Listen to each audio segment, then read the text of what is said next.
First and foremost, when people come to Savannah, they don't need a car to get around. They can fly into the city, Uber into town, and just relax.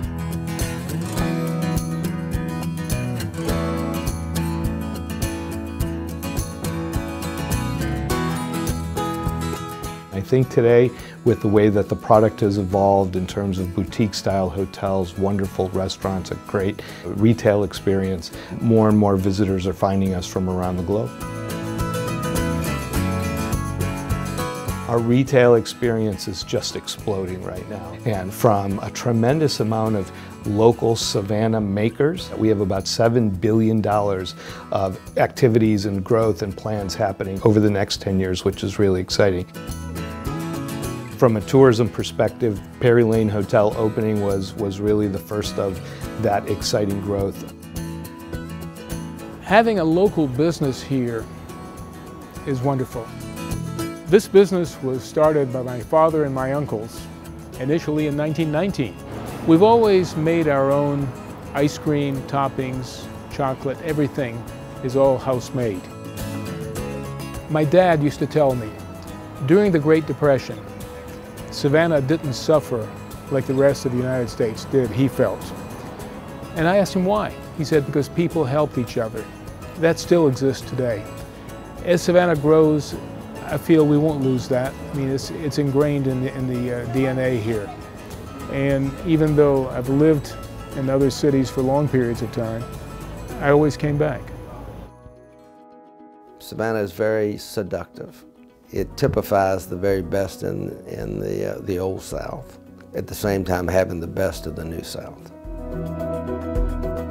Savannah's got some great restaurants. Chive's opened here just within the last 12 months. Collins Quarters, which is a sort of fun, great place for lunch and dinner. Old standbys like Elizabeth's on 37th Street, which has been a James Beard Award winner for many, many years. The Pink House has award-winning food, and it's got a wonderful southern ambiance. What we hope to do with the President's Quarters today, it's a 16-bedroom luxury bed and breakfast, but we have one of the 2 remaining trust lots, and we're going to build 60 rooms, so we'll have a 76-room luxury boutique hotel.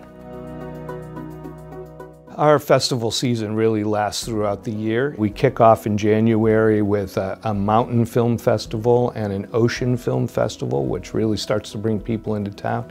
February, that leads into our Black Heritage Festival, where we really celebrate Savannah's history and African-American roots. That leads into, of course, St. Patrick's Day, which Savannah was founded on a real strong Irish Catholic community, and to this day, we pride ourselves in having one of the largest St. Patrick's Day celebrations in the country. Just off of St. Patrick's Day, we go right into the Savannah Music Festival, which I believe is our marquee event of the year. 17 days of music from around the world.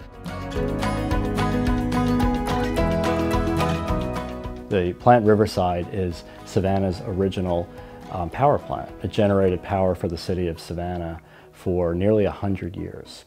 We are now in the process of converting this site on the Savannah River to a multifaceted entertainment district. 35 businesses, 13 restaurants. There will be an education piece, there'll be a music venue, there'll be a conference center, and accompanying a 419-room JW Marriott hotel on upper levels. So this really is more than preservation of a beautiful old historic building, but it's really reactivating the whole corner of the National Historic Landmark District. So it's a phenomenal project. It's a project of architectural and urban significance for the city. What's next is building on the foundation that we've laid over the last 10 or 20 years. It's not about more and more people now. Now it's really putting all the pieces together, finding that quality of life and visitor experience balance. And that's exciting with the end of all of the development, sort of in sight. Now it's a matter of just figuring out how to manage it effectively and make sure that whether you're living downtown or visiting for the first time or for the 5th time, it's the best possible experience that you can have.